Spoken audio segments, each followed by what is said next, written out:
Hey everyone, welcome to the Telecoaster 94 music channel, and today's video is going to be something just a little bit different than the usual song covers that I post on here, although I'm going to be posting some more songs here soon, so stay tuned for that. But the focus of today's video is going to be a product review of a guitar in my collection. I've kind of tossed around the idea of doing like guitar reviews and just give my thoughts and opinions on guitars, basically just for the purpose of those looking to buy a guitar or looking, upgrading or anything like that. So it's mostly just a general information video, as well as my thoughts on it. If you like videos like this, please be sure to leave a comment below, and if you want to see more of these. But let's go ahead and get right into it. So the guitar I'm going to review today is one of my newest ones. I got this one last year. This is a Epiphone Hummingbird 12-string 2020 model, although I got it in 2021. This is part of a new line of guitars that they've started called the Inspired by Gibson series, which is basically taking either already existing Gibson models and offering them on the Epiphone line, and as well as taking some of the Epiphone guitars that have already been made and sort of upgrading the materials in them, particularly in the materials such as real bone saddles and real bone nuts on these guitars too, so which this guitar has. Other models in the line include the J50, the J200, as well as the regular 6-string Hummingbird variation, and of course the 12-string one. And the 12-string variation for Epiphone and the Hummingbird design has been offered a few times before, but it's not a guitar that they make regularly. In fact, I've seen a picture of one of the older Epiphone Hummingbird 12 strings, and the bridge is actually designed slightly a little bit differently, and the headstock design is definitely straight up Epiphone. This one has more of a Gibson headstock, and I'll go into that in just a little bit. But the Master Built series that this is a part of was started, I believe, in 2020, not long after the Gibson got a new CEO, and he decided to invest more in the Epiphone line of guitars. And one of the major changes was changing the headstock to have a combo between the old Epiphone style headstock and as well as a Gibson, so it's kind of like a cross between. And I've seen pictures of those headstocks. I'm not really crazy about them, but on this guitar it works really well. But just get into some of the quick specs real quick. This guitar has a solid Sitka spruce top, mahogany back and sides with this beautiful white binding. I mean, just look at this guitar. I mean, I've seen the 6-string variation Hummingbird in the Sunburst, but man, it does not look like this at all. In fact, the finish on this is a aged, sort of vintage-looking lacquer finish, so it has an aged look to it. But man, it looks beautiful. I mean, this really doesn't do it justice. I mean, it really, the burst really comes out in like bright stage lights, LED lighting, and even sunlight. I notice it tends to photograph kind of either really bright or really dark. I noticed when some of my videos it shows up really dark, but so it kind of varies. You have a nice C-shaped neck here. You've got the diamond inlays here. You've got the Grover tuning pegs on the top. You've got the Gibson crown and the Epiphone logo at the top. Now let's talk about the headstock real quick, as I just mentioned. Check out this headstock, man. This is like straight up Gibson-like headstock. I mean, it's got the open book top there. It does have, it's a bit raised, kind of like the Epiphones. But man, just one more time. I mean, check this out, man. This is really screams Gibson to me, and it's even got the nice truss rug cover here too. Again, also specs bone nut and actual real bone saddle here in the bridge. You'll notice this bridge has a vintage kind of 60s look. It's got the sort of the I call it the belly up bridge. It's facing up the opposite direction of normally where it would be, and you got some little diamond points at the end here. Then you got the obvious Hummingbird pickguard style there. Now on the real Gibsons, the Hummingbird is etched in and then painted over, and this is just printed on. In fact, looking at the Hummingbird logo there, this is actually looks like it was printed on and then layered over a couple more times before being printed. So it's actually really underneath there. I don't think this would ever come off if you strummed heavily. I think it'll be safe. But first impressions, okay? This is a awesome guitar. I ordered this through Sweetwater back last February.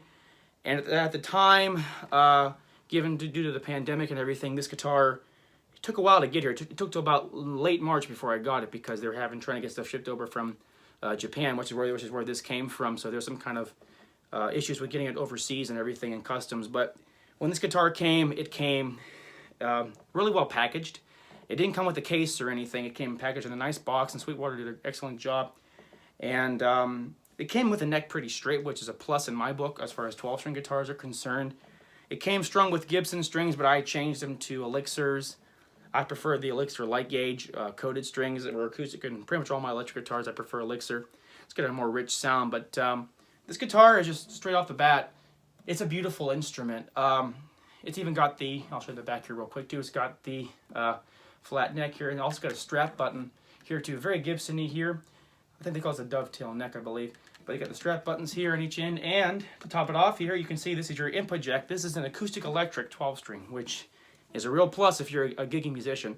First off, I would say that I've had a couple 12-strings in my years of playing guitar. I first owned a Mitchell 12-string, was all right. It wasn't the best guitar. It was terrible in terms of action. No matter what I did trustworthy-wise, it was just a really hard guitar to play. And then I moved on from that to another 12-string, which I still have. It's a Ibanez. It's a vintage Ibanez from 1987 called the V302 series, which they don't make anymore. And that one had a better sound and a better neck.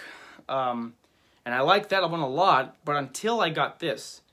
And once I got this guitar, that changed everything. In fact, I think this is one of the best 12-string guitars on the market today. They range in price-wise from about $849 to about $930.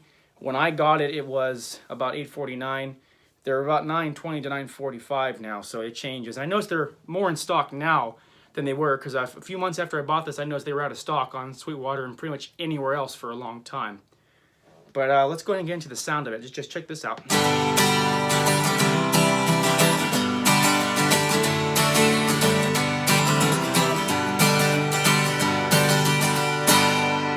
That rich, chimey, and if you're looking for a 12-string guitar, this has got that awesome chimey quality to it, man. I mean, this is just a beautiful sound.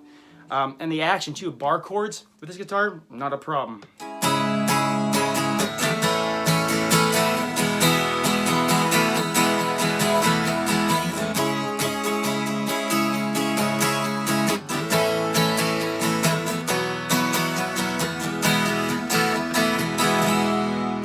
I mean, this is an awesome sounding guitar. I mean, you can go all the way up the neck, you know, like, and you make bar chords here, you like,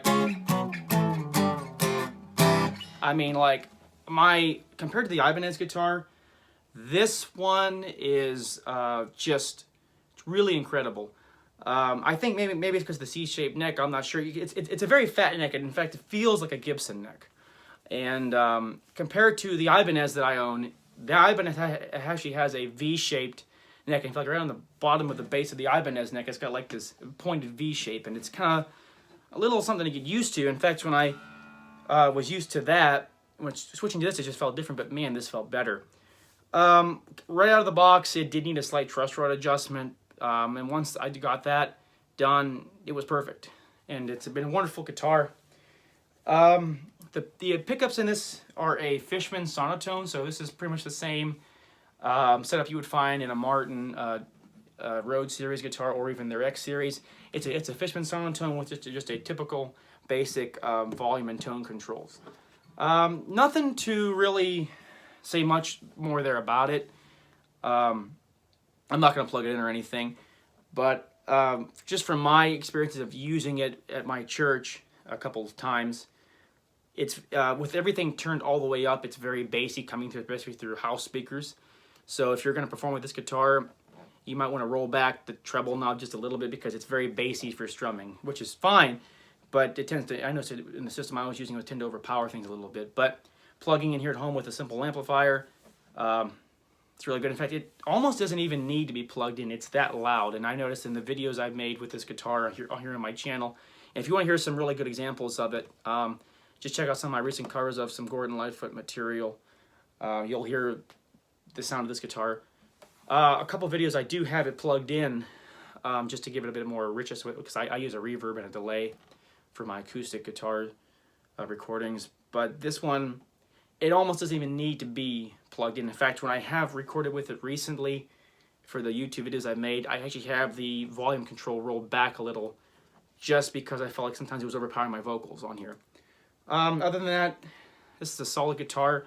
This is by far, I think, the best Epiphone acoustic guitar I've ever played. I've owned a couple Epiphones in my time of playing guitar. I've owned a Les Paul Custom, which I no longer have, a Epiphone a Les Paul Special 2.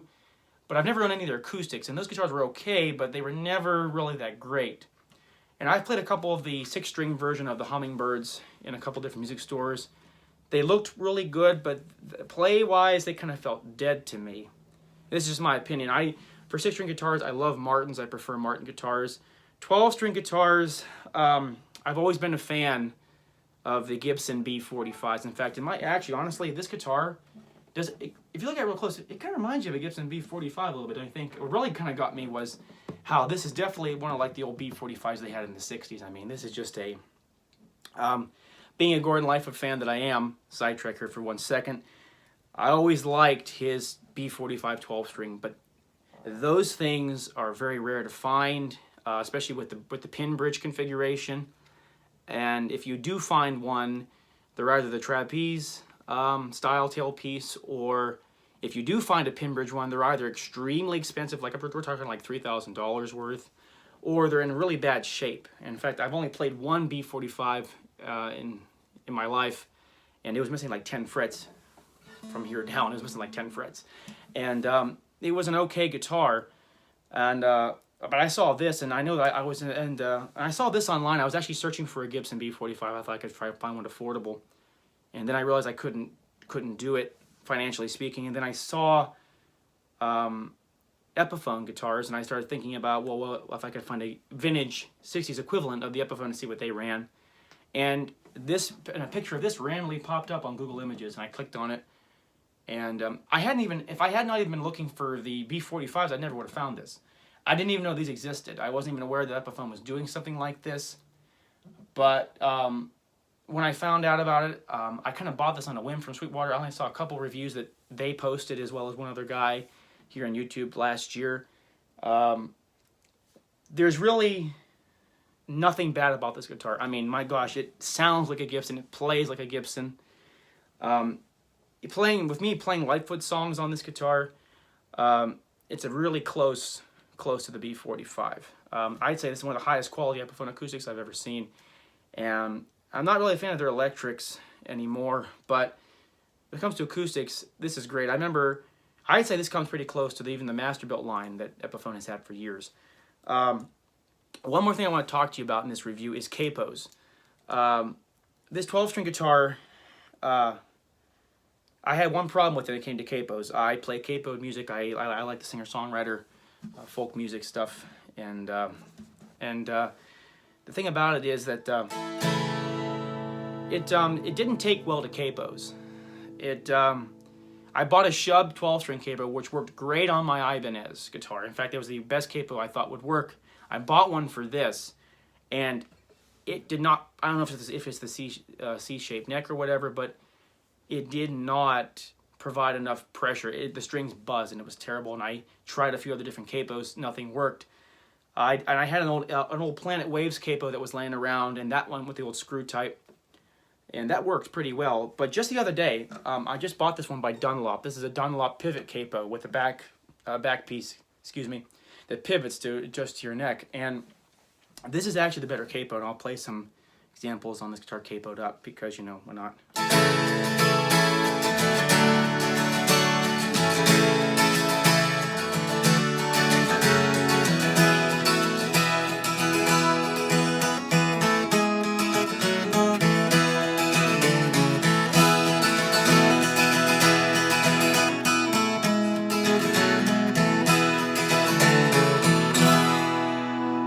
Every note, I'm sorry, seriously, dang, the tone of this guitar is incredible. Like, every note is heard. This is an excellent capo for this guitar. So if you're gonna buy one of these, I recommend the Dunlop pivot capo. Whatever works for you. If maybe my 12-string was just one of those one-offs that had issues with it, but that was the only complaint I had, was the capo issue. But if you're not a capo user, then there's nothing to worry about. But if you're going to use a capo, I recommend the Dunlop pivot capo. And this is new to me. I didn't know if these have been around for a while or not, but this is an excellent capo for this guitar. It provides all the right pressure. Neck profile given, like I said, real quick. It's a wide neck, typical for a 12-string. There's an E5 shape chord I always had a problem making, especially because I play some Lightfoot songs like Sundown and Sea of Tranquility, and all those that have this chord, you know. And this was one of the hardest chords for me to make, and on a 12-string guitar, being that wide neck, it hurts. But this guitar, I have a lot more ease playing this chord on a 12-string guitar. I mean, just, you know, it's much...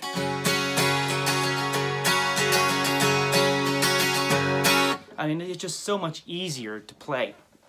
And again, like, you know, when you're stretching your hand, you don't feel like you're cramping up. It feels comfortable. And for a 12-string guitar, you're going to want a neck that's comfortable. And I can't compare it to any kind of Taylors out there, but I have played a couple Martin 12 strings. And for some reason, I love their 6 strings. I think Martin's, again, one of the best, like the best, in my opinion, of acoustic guitars is Martin. But their 12 strings I never liked, and I even did play one a couple times, and just the neck profile didn't feel good, nor did the tone feel right. This guitar, both the neck profile, just the way my hands feel, and everything about this just feels good, and I feel very comfortable with this guitar. It's quite an excellent instrument.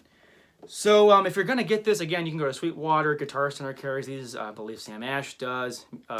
Musician's Friend and a couple others out there. These don't, unless you go through a dealer or a site online that offers a case, these don't come with one. I highly recommend getting a guitar case for these, but I know what I had to do is I had to actually go get a Epiphone case, because I did buy a case for this when I got it, and it said it worked for a Hummingbird, 12 strings.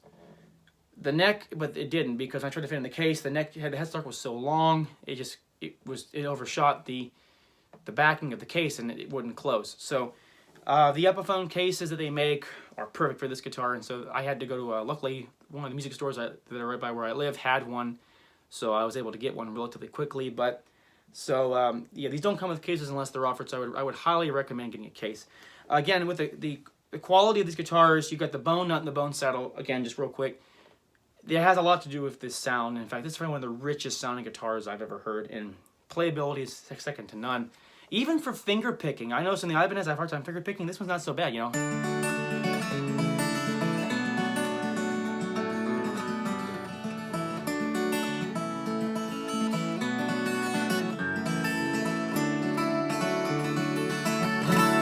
I mean, even finger picking is easier on this thing, so that's another plus.